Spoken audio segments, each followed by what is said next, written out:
And we're back. I'm Bill Hellkamp of Reach Development Systems, and with me is Professor Scott Plum of the Minnesota Sales Institute. The last step in hiring salespeople is the onboarding process. Screening, interviewing, and selecting the best candidate can be wasted when integrating a new salesperson into a company culture if setting the expectations, creating accountability, and enforcing consequences are not established from day one. So open your mind and get into the present as Bill and I discuss successful onboarding and much more on episode 448 of Get In the Door podcast.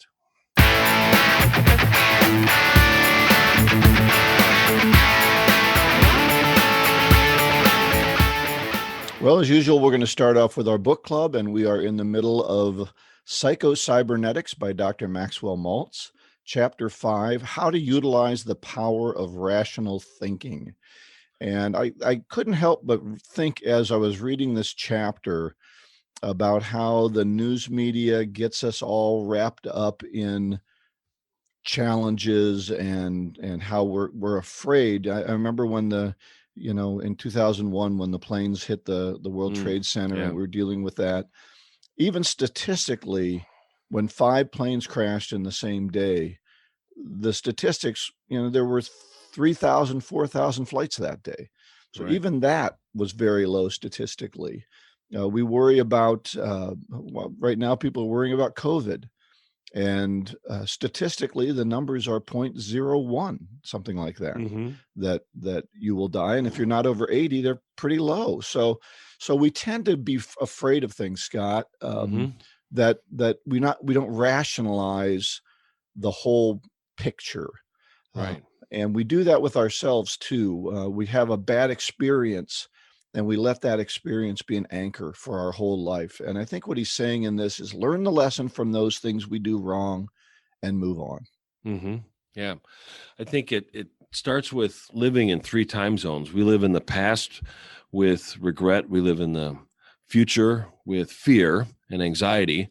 And we have to really focus on the present. And I think one of the things that he talks about is the rational thinking. And obviously that's his theme of this topic, Right. is that we have a reason. The reasons that power of rational thinking goes unrecognized is that is seldom used. And this is out of the book. And there's 2 areas. It's one is that we feel like we're unworthy, or 2 is that we deserve punishment. And we have to remember that both behaviors and feelings spring from belief, and your present negative beliefs are formed by thoughts plus feeling. If you generate enough emotion or deep feeling, and your new thought or ideas will be canceled out. You cancel out the bad ones, but we have to be conscious about our thinking. And I always ask, where's the evidence? And when we really think about rationalizing something and say, where's the evidence of it? We find that there is no evidence of it. Right. It was. I think that's important. I think our human nature, and I was talking with this with some other guys the other day, we tend to vividly remember the negative. When I think about what I think, when I wake up in the middle of the night and I have regret, right? We all have regret. Right. It's much more often I'm going to wake up and think about something stupid I said 3 years ago, or something dumb I did when I was in college even, and you can feel emotionally getting wrapped up in it. Your ears glow again, right? You feel the blood rushing to your face in embarrassment of something you did 5 years ago that you're the only one who remembers it anymore. Right. Yeah. But I think that's our human nature. And so that's why we have to use the rational part of our brain to get rid of those thoughts and say, you know what, that's the past. Ignore it, get rid of those past failures. And that's one of his section titles, Ignore Past Failures and Move Ahead. Now, I think it's easier said than done, but that's what we're trying to do is we can learn from a past failure, but we don't have to live in a past failure. One of the things in the book is he says, the minute that we change our minds and stop giving power to the past with its mistakes loses power over us. Right. And we have to really forgive ourselves. Like, we live in the past with regret. We have to forgive ourselves. And we go, that probably wasn't a good thing, but I won't do it again. And I've learned from it. Right. And I think people are wrong to totally disregard the past. Well, that didn't, well, then you don't learn the lesson from it. You're going to repeat lessons that you don't learn. But if I said stupid things and now I'm regretting those, then keep that from saying too many stupid things in the future. Mm-hmm. Right? Controlling my tongue is really important. So let's talk about the future a little bit, because I think that's where he wants to take us. Is now, if we're going to use our imagination, let's focus on the positive things in life. And one of my favorite quotes is from St. Paul in his letter to the Philippians. Near the end of that chapter, he says, "Finally, brethren, whatever is true, whatever is honorable, whatever is just, whatever is pure, whatever is lovely, whatever is gracious, if there is anything excellent, if there is anything worthy of praise, think about these things." And I think that is such a powerful place to put your mind, is to focus on the beautiful and the wonderful in life. Yeah. So true. In reading the book, I sense a thread of faith from Dr. Maxwell Maltz. I think he brings up God more than once in some of these chapters. And it's always great to see that that's part of the foundation of his content, is that one of the last paragraphs. Well, he mentions "as a man thinketh," right? As a man thinketh. And that's a biblical quote, obviously used by James Allen to write his whole book on, but that's where that comes from. So he does mention that quote. Yeah, and focusing on the future, one of the last paragraphs in the chapter, it says that conscious rational thought selects the goal, gathers information, concludes, evaluates, estimates, and starts the wheel in motion. It is not, however, responsible for the results. We must learn to do our work, act upon the best assumptions available, and leave results to take care of themselves. And that's what I've often said to salespeople, is they make goals, but they focus so much on the results of it. And we can't just sales managers do that too. All they focus on is, what did you sell? Well, it's not what I sold. What I sold is a consequence of what I've done. But we really need to focus on the behavior. What are we committed to doing every single day? And too often, I work with companies that are focused on quarters. They focus on what's the goal for the quarter. 90 days is too long for a goal. 1 year is definitely too long for a goal. But if we don't concentrate, I believe, measure monthly and benchmark weekly, we're going to be able to reach monthly goals easier if we look at weekly benchmarks and go, what do we need to do? The first week, we should be at 30%. The second week, we maybe should be at 55 to 60%. By the end of the third week, we should be up to 80, 85%, so that we make the last week ending at 110%. And we end up exceeding the goal because we focus on our daily behavior. The results will take care of themselves if we focus on the behavior. But we also have to debrief. Yeah, I think the thing to remember is, you can get busy with the result, meaning you're closing a lot of things in a particular week. But if you don't do the activities that will fill up the calendar for next week, you're making a big mistake. And that is, you won't have a next week because you got so busy with the fun part of selling, right? Which is closing the deal, that you didn't do the work of selling, which is making the appointments for next week. So one of the final things that I want to talk about on this is what we're filling our minds with. I really am a true believer in garbage in, garbage out. And he has a section titled "Examine and Reorder Your Beliefs." And I think it's really important. This book is a good example. Change what you read, what you listen to, what you watch, and who you associate with if you want to change your life. The input has to change, or the output can't change. And that goes back to "as a man thinketh." What are you putting in your mind? In that book, he says you can't be one thing within and another thing without. How are you forming your beliefs? If you're forming your beliefs off of TV and talk radio, your beliefs are going to be challenged. I had a real challenge with too much talk radio. I turned it off. And I got to tell you, I'm much more positive. I'm much more easy to live with.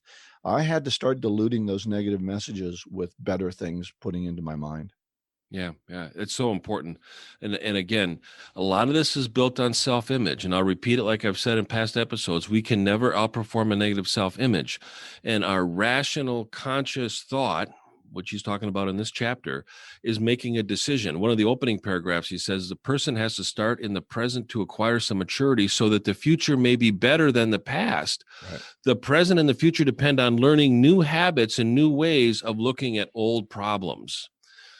And that's growth. And I mentioned earlier about debriefing after a sales call so that we look at what did we do really well? And if we had a chance to do something different, what would that be? Right. That's growth. Right. That's not regret. That's moving forward and forgiving There ourselves. there may be some regret. Hey, I should have done more appointments. Okay, well then change it. Well, that regret can become pretty heavy too. Well, And I see that then you're living in the regret and you're not living in the idea of what to change. So it's a fine balance to look at that and say, okay, you call it a debriefing. I want a little bit of regret in my life. That's the emotion that keeps me from doing stupid things in the future. well, he talks a little bit about that towards the end of the chapter too, about getting angry, getting mad. And when you get angry and you get mad and you add emotion to a certain situation, then you're giving it energy to commit to doing something different. Right. And you make that determination emotionally not to do that again. Excellent. And Well, we'll move on to chapter 6 next week.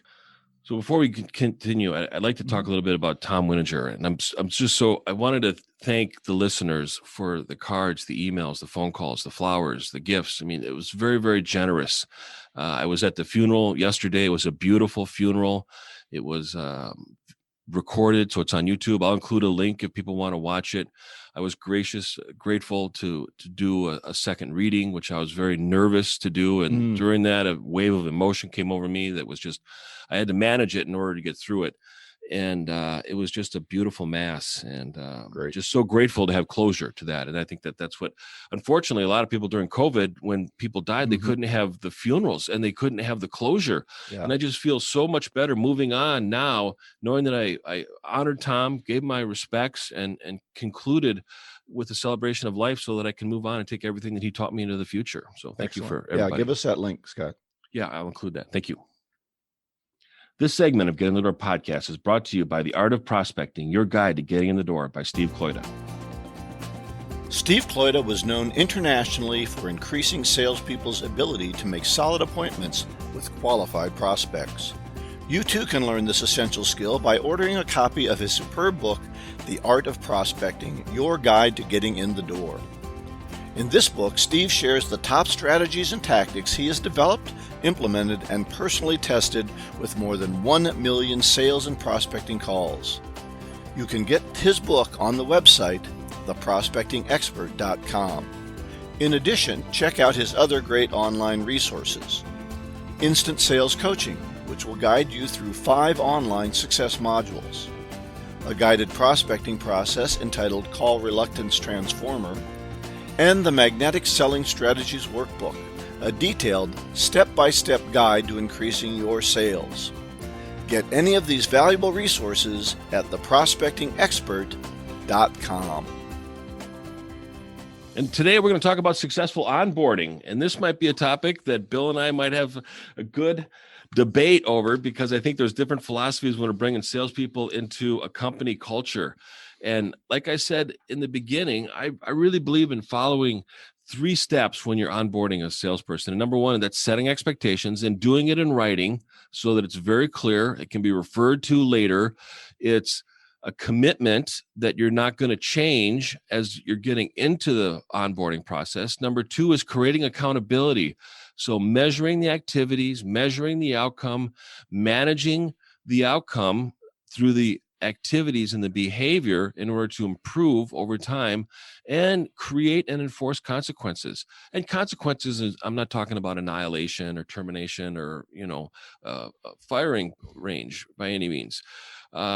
Consequences are, what do we need to do to put a plan together in order to meet the expectations to create the accountability to get a different outcome, a better outcome. And those consequences can be a performance improvement plan. We've all heard of those. It may be an assessment.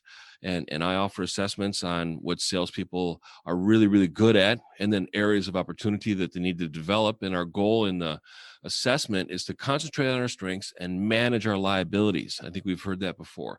But we have to really know what are some of the areas in our life that are holding us back. And sometimes it's subconscious.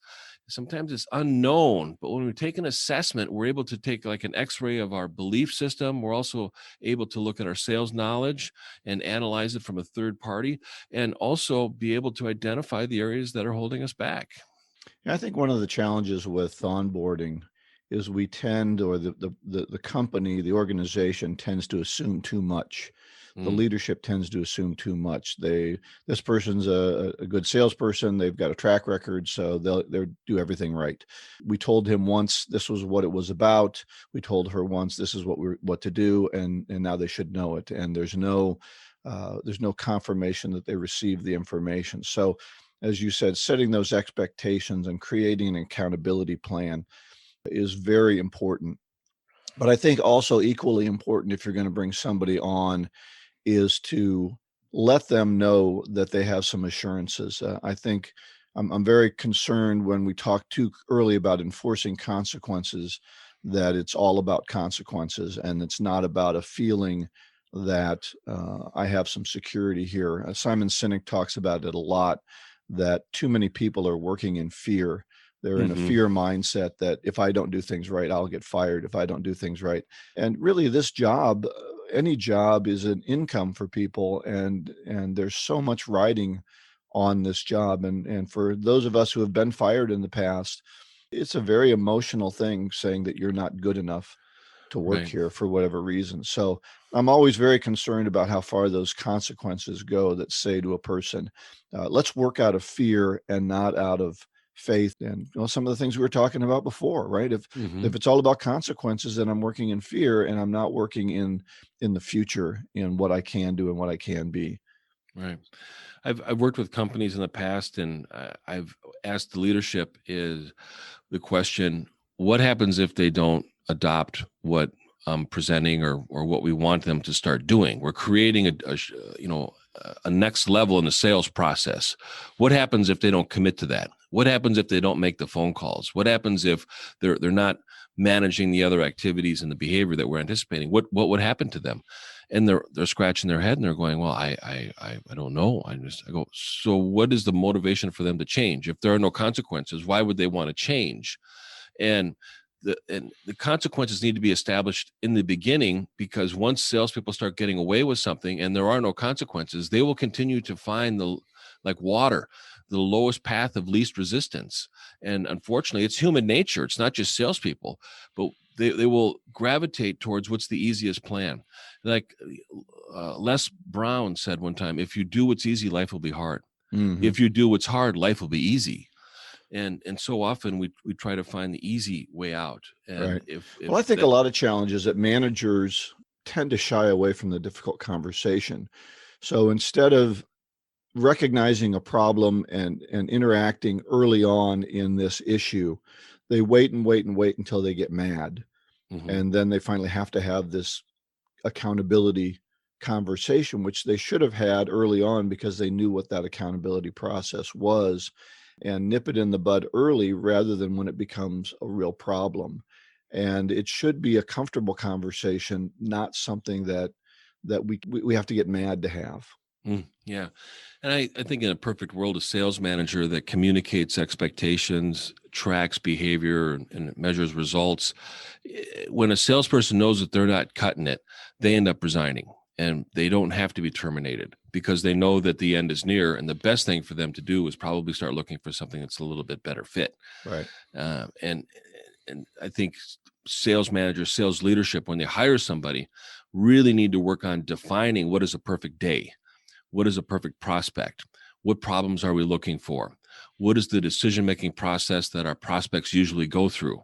So that's And assuming that management actually knows these things. yeah, good point. Yeah. And yeah, and that has to be part of creating the expectations, and to be able to know, how did your day today compared to a perfect day? How far off are we? Where's the gap? What do we need to change and focus on? I worked with a company that sold home improvement services, and it seemed like they'd be drawing a star over the Twin Cities. They'd go here and then up over down here and then down over here and then over here and then way over there and then Mm, back over here. And they look at a day, and I go, you got 3 appointments today. They go, well, yeah, but look at how far apart they are. It's how much drive time. I go, right. well, how about if we do 8 appointments a day? Well, how would I be able to do that? And I go, well, you might have to be 3 weeks out, and you may need to concentrate on one area of town where you drive there, and then you do an appointment every hour on the hour, and then you Right. drive home. I think that's why a lot of companies go with territories, because then it's, Yeah. you're not all over the city or all over the state doing that. But even within a territory, you can spend too much windshield time when you don't have to, because you're not controlling your calendar. Most people don't know how to control their calendar. When they make an appointment, they say, when can you meet, Larry? And he says, Tuesday at 2. Okay, Tuesday at 2 is open. Instead of saying, okay, I'm not going to be in your section of town. I'll be in your section of town on Wednesday. Hmm. What time Wednesday would work for you? Then they can control the calendar, but they're afraid to do that. They just want to get any appointment. And so then they end up with the star pattern that you mentioned. Yeah. Yeah. I And think there's a lot more that goes into the onboarding too, that I wanted to just mention. yeah. Yeah. Number one, I think that you have to recognize that training is a part of your onboarding.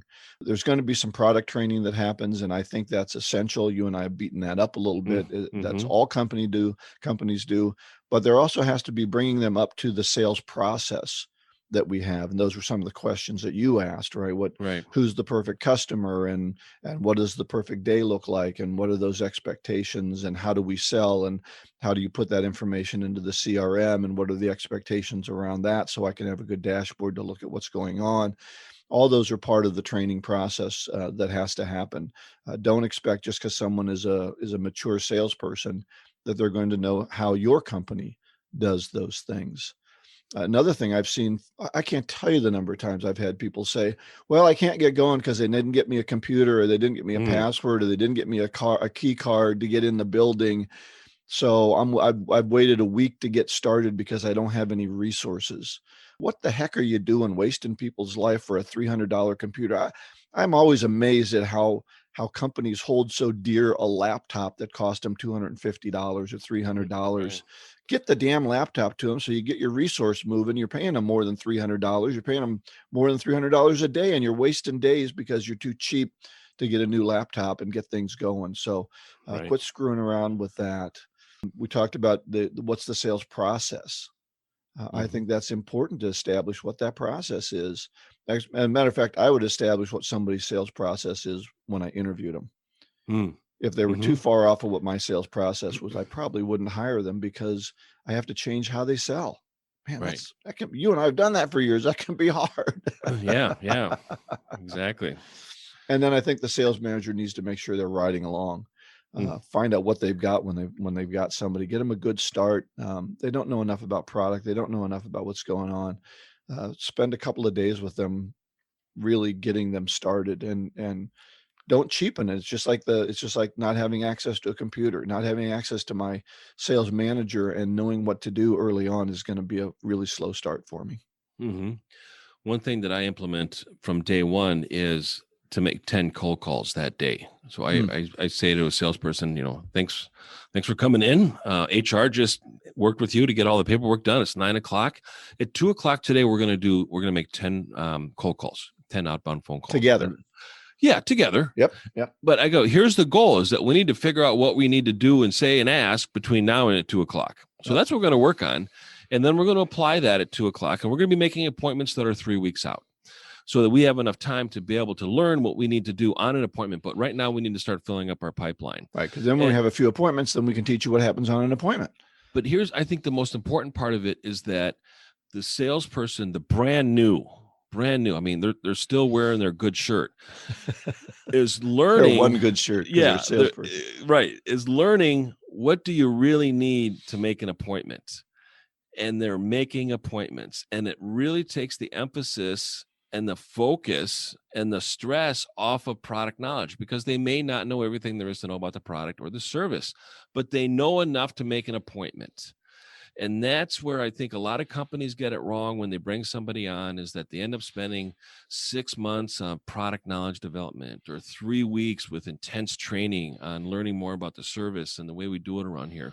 And they And never kick it off ever. Well, they realize that there's so much to learn. They got boot camp. We got the boot camp. Right. But they get so much anxiety, and you will never learn everything that you need to learn. You don't have to learn everything there is to know about the product. What you need to be able to do is know about the problems, and the value is in the application of the solution, not in the specs of the solution, not in the details of the product, but it's what it can do. I think that's a big challenge that companies really do. A lot of things that they don't do is they don't set a really strong precedent when they're bringing somebody on, so that we can Always measure where we're at and where we want to be. What is a Right. perfect day? Well, you're going to have to take that. You're going to have to take that leap of faith at some time where you step off and start making those calls and start having the appointments.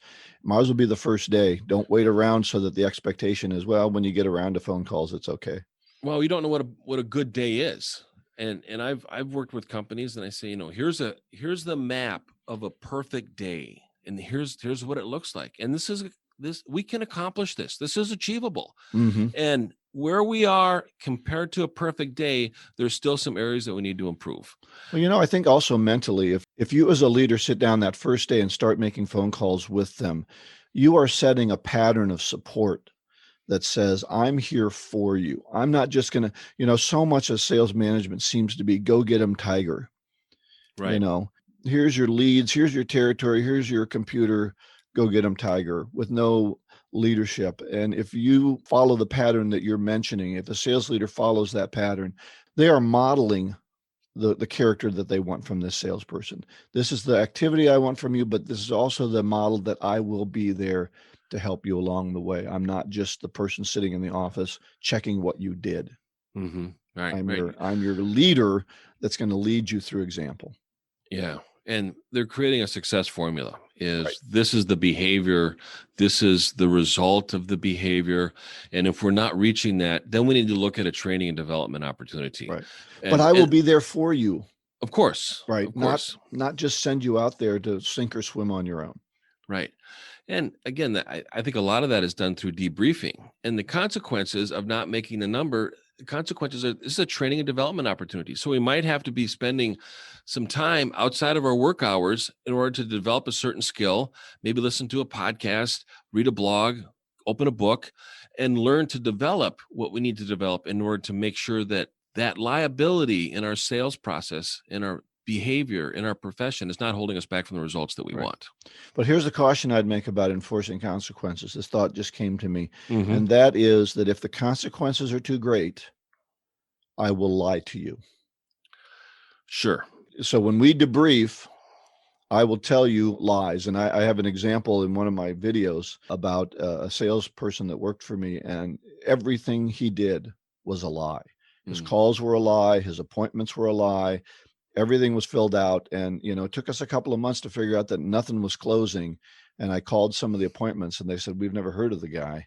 Right. And everything was a lie because he was so afraid of doing his job and so afraid of losing his job that he just was doing nothing. And so I'm always cautious about those consequences are all negative and not helping consequences. Okay. If you're not getting the calls done right, let's sit down and figure it out and work on it together. Right. I worked with one company and the salespeople would call fax machines. Yeah. Got a call in. Called a fax machine, and it's like, okay, well, that is not going to work out very long. And who are they really cheating? I mean, they're cheating themselves, absolutely, and the company and their self-esteem, and that's right. Because any sales leader knows that over time, if you're really making these calls and you're really having something's going to close, even if you screw everything else up. And when nothing's closing, well, then there's something broken earlier in the process. This segment has been brought to you by the Jumpstart Sales Coaching Program, presented by the hosts of the Get in the Door podcast. Business is heating up, and now is the time to get back on the selling track. While others wait for the market to improve, prospects and opportunities await you now. Perhaps you want to be more productive on your prospecting, or you'd like to increase your closing percentage. Maybe having meetings online is not as comfortable as being in person. Sales reps are telling us they need some honest accountability and skill development to rise above the competition. Whatever your reason, this is the perfect time to engage with an experienced sales coach. That is why the host of Get in the Door podcast, Professor Scott Plum and Bill Hellkamp, have developed the Jumpstart Sales Coaching Program. For only $495, you can receive personal coaching from the same sales professionals you enjoy on this podcast. It all starts with a discussion to give us your insights into your specific goals, challenges, needs, and motivation. After your 1-hour online session to jumpstart your coaching process, you will receive 5 more half-hour individual coaching sessions to enable you to make improvements over time and create new habits. Most salespeople make their money back with just one sale. Go to getinthedoorpodcast.com to contact Bill or Scott about the Jumpstart Sales Coaching Program. Do you believe you deserve better results? Now is the time to invest in yourself and invest in your future. Well, we'll close out our day today with a golden nugget. This comes from Jordan Peterson in his book, 12 Rules for Life. One of his chapter titles, Compare Yourself with What You Were Yesterday, Not with Who Someone Else Is Today. That's an interesting perspective. And I always, this is one of the things I learned from Tom Wininger, is that we cannot define ourselves in comparison. We have to really define ourselves based on our God-given gifts. And that's what God wants us to do, to be able to achieve purpose and meaning in our life. But we have to be careful on who we compare ourselves to. But I think that this is a good perspective. And Jordan Peterson, I've started to read this book, 12 Rules of Life. Dense. He's a deep thinker. Thick stuff. Yeah. It's like Daniel Kahneman on Thinking Fast and Slow.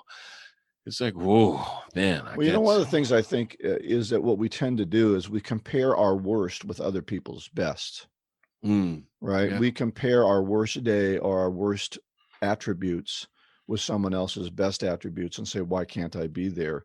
And we don't look logically at our best attributes against someone else's other attributes. So don't compare yourself to others. Compare yourself to where you're going and make those changes. And the chapter on rational thinking in Maxwell Maltz's book made me think of this, that you need to rationally think, where do I want to go? What kind of input am I going to put in so I can move myself in that direction? So everything will be available at the podcast website, getinthedoorpodcast.com. We'll have some links, other notes about the show, how to get a hold of Bill and I. If you've got a sales challenge that you want to talk about, reach out to Bill and I. If you want us to substitute and be a guest at a sales meeting, invite us. Give us a call, send us an email, ask us if we're available, if we're willing to do it. You never know what's going to happen out of a new conversation when you bring somebody in from the outside. The people that created the problem cannot be the same people to fix the problem. I think sometimes you need to bring somebody in from the outside to give a different perspective. So we welcome your emails and your phone calls, etc. And let's just have a conversation. We'll go from there. Bill, you open to that? Oh, happy to do that.